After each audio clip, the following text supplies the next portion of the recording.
Sir ఇప్పుడు యాక్చువల్గా ఆ మధ్య అంతా సూపర్ 6 అనేది లేట్ అవుతుంది అన్నారు. సో బాబు గారు మీ ప్రభుత్వం కూడా చాలా మటుకు చేస్తున్నారు. అంటే గ్యాస్ సిలిండర్ విషయం కావచ్చు, ఈ మహిళలకి బస్సు ఫ్రీ బస్సు మీద రకరకాల అంటే ఐ మీన్ తెలంగాణలో మహిళలు కొట్టుకోవడం, అంటే రష్ అవ్వడం, ఇదంతా రకరకాల సంఘటనలు జరగడం అలాంటివి ఇక్కడ రిపీట్ అవుతాయని అన్నారు. మొన్నటి నుంచి మొదలుపెట్టారు. కానీ ఈ మధ్య ఒక దగ్గర చూశాను, అప్పుడే ఎక్కడో మహిళలు ఒకరినొకరు జుత్తులు పట్టుకొని కొట్టుకున్నారని ఎక్కడో ఒక ఇన్సిడెంట్ ఎక్కడో రిజిస్టర్ అయింది. చిలకలూరుపేట సంథింగ్ ఏదో ఊరి పేరు నాకు కరెక్ట్గా గుర్తులేదు, మీడియాలో వచ్చింది. మీరు యాక్చువల్గా ఈ ఫ్రీ బస్ పెట్టిన తర్వాత మహిళలతో బస్సులో ప్రయాణించడం, వాళ్ళతో మాట్లాడడం అలాంటివి జరిగాయండి? చేసాం. ఏంటి సార్ ఏమన్నారు? చేసాము, చాలా హ్యాపీగా ఫీల్ అయ్యారు. ఒక అమ్మాయి అదే రోజు సాయంత్రం బస్సు దీనికి ఆ బస్సు ఎక్కాము. ఓకే. ఎక్కితే వెళ్తున్నప్పుడు ఆగి బస్సు అమ్మాయి పరిగెట్టుకుని వచ్చింది, ఉద్యోగం నుంచి వచ్చింది. ఓకే. వచ్చి ఆ రోజు యాక్చువల్గా టికెట్ది ఆ కంప్యూటర్ నా దగ్గర ఉంది, డబ్బులు కండక్టర్ తీసుకుంటున్నాడు, నేనే కొడుతున్నాను. టికెట్ కొట్టే మిషన్ నా దగ్గర ఉంది. అమ్మాయి వచ్చి ఇలా చూసింది, సార్ అంది. అమ్మ ఫ్రీ అమ్మ అని 0 కొట్టి ఇచ్చా. సార్ అంటుంది, అమ్మ నిజంగా ఫ్రీ అమ్మ, ఈ రోజు నుంచి మహిళలకు ఫ్రీ అంటే అమ్మాయి ఆనందం మామూలుగా లేదు. యలమంచిల నుంచి అచ్యుతాపురం 50 రూపాయలు, అచ్యుతాపురం నుంచి యలమంచిలు 50 రూపాయలు, అమ్మాయికి రోజుకి 100 రూపాయలు సేవ్ అయిపోతుంది. నిజంగా 50 రూపాయలు చాలా పేద వాళ్ళకి 50 రూపాయలు చాలా ఎక్కువ. 100 రూపాయలు అచ్యుతాపురం నుంచి యలమంచిలకు వచ్చేసరికి 100 రూపాయలు సేవ్ చేసుకుంటుంది అమ్మాయి. 8,000 10,000లోనే 3,000 హ్యాపీ కదా. అమ్మాయి ఆనందం మామూలుగా లేదు. అందరూ కూడా చాలా హ్యాపీగా ఫీల్ అవుతున్నారు. అయితే నాకు తెలిసినంత వరకు స్టార్టింగ్ తెలంగాణలో ఏం చేశారు ఏంటో తెలియదు, కానీ బాబు గారు అడ్మినిస్ట్రేషన్ బాగుంటుందండి. మేము నేను టీడీపీలో పనిచేశాను, జనసేన అడ్మినిస్ట్రేషన్ బాగుంటుంది. ఆ అడ్మినిస్ట్రేషన్లో ఎక్కడన్నా చిన్న గొడవలు అవుతాయండి, అది నార్మల్గా వెళ్ళిపోతారు. ఎందుకు మీ ఫోకస్ అంతా కూడా ఎవడు 2 జుత్తులు పట్టుకుంటారా అని కెమెరాలు పెట్టుకుంటే డెఫినెట్గా జుత్తులు పట్టుకుంటుంది. ఎక్కడో రోజున అది మరింత విలువ అవుతుంది. అది ఏ బాధ్యత అయినా ఏ పదమైనా విలువ తెలియని వాడికి తీసుకొచ్చి ఇవ్వడం అనేది ఎర్రితనం అంటాను దాన్ని. సో జగన్మోహన్ రెడ్డి గారి ముందు అసెంబ్లీకి వెళ్తూ ఉంటే రేపు పొద్దున ఆయనకి ప్రజలు ఇచ్చారు, మీ వాళ్ళు ఇచ్చే అంటే మీ కూటమి ప్రభుత్వం ఇచ్చే అవకాశం ఉండొచ్చు, అంతేనా? ఏమో అది మా బాస్ నిర్ణయం. అంటే చరిత్ర ఉందిగా, అదే చరిత్రలోనే మా కూటమిలో ఉండే పార్టీకి ఒక చరిత్ర ఉంది. ఆ చరిత్ర ఏంటి? అపోజిషన్ స్టేటస్ కూడా లేని వాళ్ళకి అపోజిషన్ స్టేటస్ ఇచ్చి మీరు ప్రజల కోసం మమ్మల్ని ప్రశ్నించండి అని చెప్పే చరిత్ర పార్టీకి ఉంది. మీరు ఎలా విస్మరిస్తారు? ఎప్పుడు నీ మినిమమ్ బేసిక్స్ నువ్వు పాటించిన రోజు, మీ బేసిక్స్ మీరు పాటించిన రోజు, మీరు బేసిక్సే పాటించకపోతే మేమేం చేయగలుగుతాం? అంతే కదా. తీసుకెళ్ళి ఏం చేస్తారు? బయట అపోజిషన్ 4 కార్లు ఎక్కువ పెట్టుకుంటారా? సార్ కూటమిలోని లొక్కులు మొదలయ్యాయని చెప్పి కొంతమంది వైసీపీ నాయకులు అంటూ ఉంటాయి. ఏంటి సార్? ఉంటాయి, నిజం ఉందా అందులో? ఉంటాయండి. అభిప్రాయ భేదాలు ఉండవా? ఉండాలిగా. మీరేం చెప్తే అది వినాలా? మేమేం చెప్తే అది మీరు వినాలా? లేదు కదా. అభిప్రాయ భేదాలు ఉంటాయి. దాని లొక్కలు అంటే దానికి ఏదైనా పేరు పెట్టుకుని ఉంటాయి. సో అభిప్రాయ భేదాలకి లొక్కలు అని పేరు పెట్టారా? అభిప్రాయ భేదాలు ఉండాలండి, ఉండడం మంచిది. ఒకే అభిప్రాయం. ఇప్పుడు ఎక్కువ మాట అడుగుతున్నాను మిమ్మల్ని. యాక్చువల్గా మొన్న అమిత్ షా గారు జగన్మోహన్ రెడ్డి గారికి ఫోన్ చేసి అదే ఉపరాష్ట్రపతి గారి ఎన్నిక సమయంలోని సపోర్ట్ చేయమని అడిగారు. సరే, అది ఒక పాలసీ మ్యాటర్, ఇంకోటి పక్కన పెట్టండి.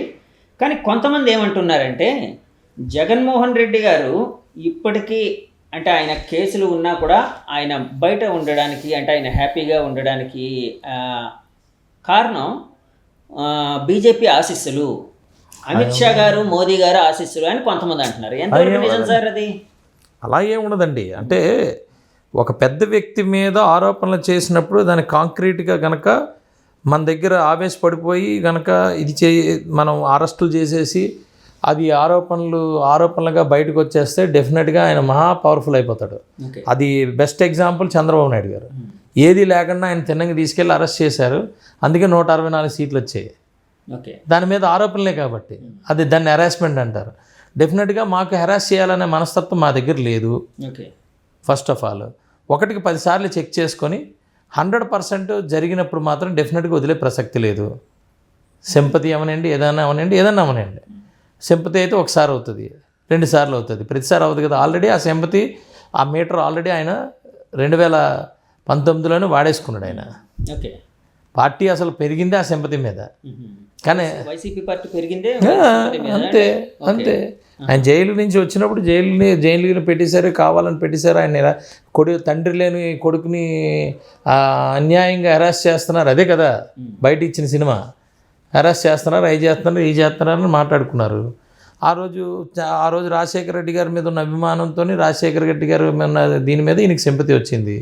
మరి ఇప్పుడు ఎంతమంది చనిపోయారు, దాని పరిస్థితి ఏంటి? దీనికి సమాధానం చెప్పాలి కదా. మేము పరిపాలన చేస్తున్నామంటే మేము సమాధానం చెప్పాలి కదా. డెఫినెట్గా చట్టాన్ని 100% వాటికి 100% వాటి పని చేసుకునేటట్టు మేము చేయాల్సిన బాధ్యత మా మీద ఉంది. లా అండ్ ఆర్డర్ 100% కంట్రోల్ తీసుకోవాలి, అందులో డౌటే లేదు. అది అరెస్ట్ చేస్తారు, అది చేస్తారు, అరెస్ట్ చేస్తారు. తప్పు చేస్తే అరెస్ట్ చేయరా? చేస్తారు కదా. మమ్మల్ని చేయలేదా? మేము తప్పు చేయకపోయినా మమ్మల్ని చేశారుగా. 7 రోజులు అతి క్రిటికల్ టైంలోనే నేను ఫిట్ కూడా కాదు, చట్టం చెప్పింది ఆరోగ్యంగా లేని వాళ్ళని అరెస్ట్ చేయకూడదని. నేను ఫిట్ కూడా కాదు, నేను ప్రూఫ్లు కూడా ఇచ్చాను, పేపర్లు కూడా వచ్చినాయి. దాని మీద నేను కేసు వేస్తే మొత్తం అందరూ జైల్లోకి వెళ్ళిపోతారు. మరి ఎందుకు వేయలేదండి? వేయలేదు అది అనతికలు. వినండి, నాకు వెయ్యాలో వద్దా 100 ఉంటాయి. నాకు అది అనిపించలే, నాకు అనిపించలేదు. నెయ్యాలన్నప్పుడు వేస్తాను. ప్రతిదీ పట్టుకొని వెళ్ళాలంటే అక్కడ ఆగిపోతాం మేము. అది ఆగిపోలేదు కాబట్టి ఈరోజు ఎమ్మెల్యే అయ్యాను. సరే, ఇప్పుడు వైజాగ్ విషయానికి వచ్చినప్పటికీ మీరు వైజాగ్ శాసనసభ్యులు, వైజాగ్ సిటీలో ఉన్నారు కాబట్టి, చుట్టుపక్కలే కాబట్టి, వైజాగ్ని ఏ విధంగా డెవలప్ చేయబోతున్నారండి మీ కూటమి ప్రభుత్వం? అంటే ఏ విధంగా అయితే బాగుంటుందని మీ ఆలోచన? ఏమండి, వైజాగ్ని దాన్ని అలా వదిలేస్తే అది ఆటోమేటిక్ డెవలప్ అయిపోద్దండి. యాజ్ ఎ వైజాగ్ గేట్ మాట్లాడుతున్నాను నేను. కొంచెం ఊతమిచ్చి కొంచెం చేస్తే ఇంకా పెరుగుతుందండి. కానీ వైజాగ్ని 1924 మధ్యలో పూర్తిగా సర్వనాశనం చేశారు. దాన్ని హోల్డ్ చేసి దాన్ని తొక్కిపడేశారు. ఈరోజు 100% ఐటీకి వైజాగే డెస్టినేషన్ అండి ఈ రాష్ట్రంలో. హైదరాబాద్, బెంగళూరు, విశాఖపట్నం అనేది ఐటీ డెస్టినేషన్ అండి. దీన్ని బేస్ చేసుకొని మనం వైజాగ్ని ఇచ్చేస్తాం.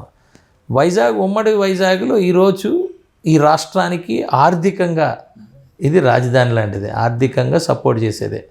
ఎందుకంటే ఉమ్మడి విశాఖపట్నం, అనకాపల్లి జిల్లా, విశాఖపట్నం జిల్లా మేము ఇచ్చే ఇక్కడి నుంచే కాంట్రిబ్యూషన్ అంత ఉంటుంది.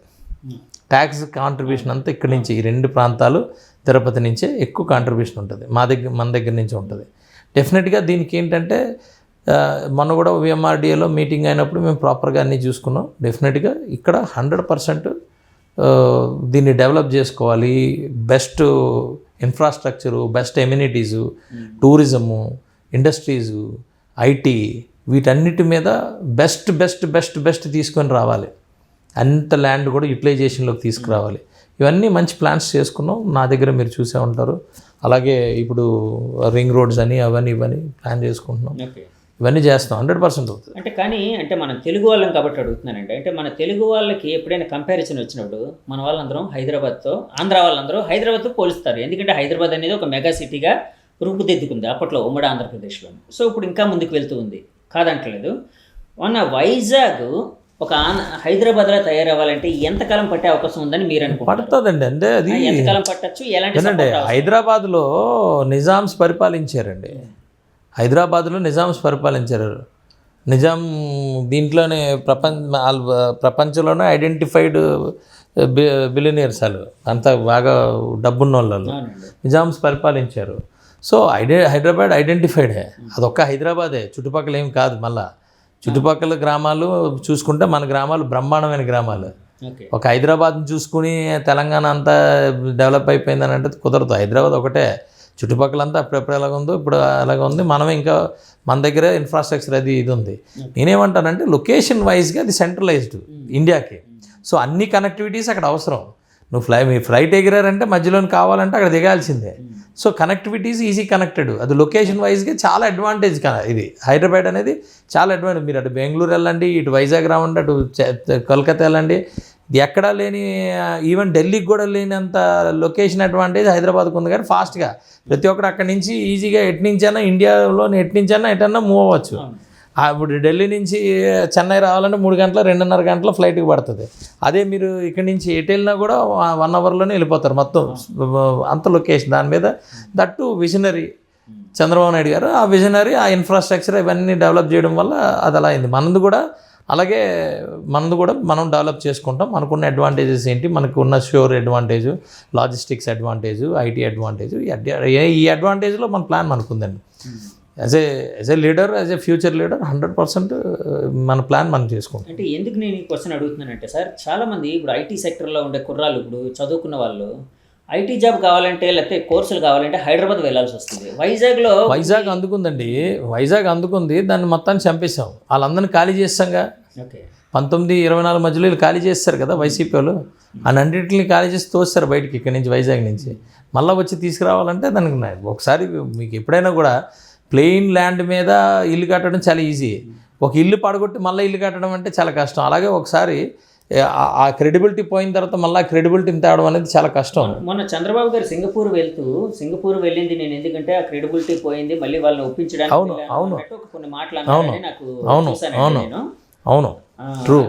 దాని మీద అంటే చంద్రబాబు గారు అక్కడ రకరకాల వాళ్ళతో కొన్ని ఇవన్నీ చేసుకున్నారు, అంటే చర్చించారు ప్లాన్స్ అంతానా. దాని మీద ఇక్కడ ఐటీ మినిస్టర్గా పనిచేసిన గుడివాడ అమర్నాథ్ గారు ఒక ప్రెస్ మీట్లో ఒక మాట అన్నారు, చంద్రబాబు గారు షో ఆఫ్ చేయడం తప్పితే ఏం లేదు. ఇంతకు ముందు దావోస్ దాంతో పేరుతో కూడా అలాగే చేశారు, ఇప్పుడు సింగపూర్తో చేస్తున్నారు. ఇట్లా వాళ్ళు దావోస్ ఎలాగ వెళ్ళారో మీకు తెలుసు. దావోస్లో చలి పుడుతుంది, స్నానం చేయలేదు, అయ్యా కబుర్లు. దావోస్ వెళ్ళి వాళ్ళు ఏం చేశారో చెప్పమానండి. చంద్రబాబు నాయుడు కామెంట్ చేయడం తర్వాత చూసుకుందాం. ఏమండి, చంద్రబాబు నాయుడు ఇంకా ఏం చేశారనేది ప్రపంచం మొత్తానికి తెలుసు. ఒక సిలికాన్ సిటీ తయారు చేశాడు యూఎస్లో ఆయన. అర్థమైందా లేదండి? ఇక్కడ నుంచి తయారు చేసిన వాళ్ళందరూ వెళ్ళి అక్కడ ఒక సిటీనే తయారు చేశారు.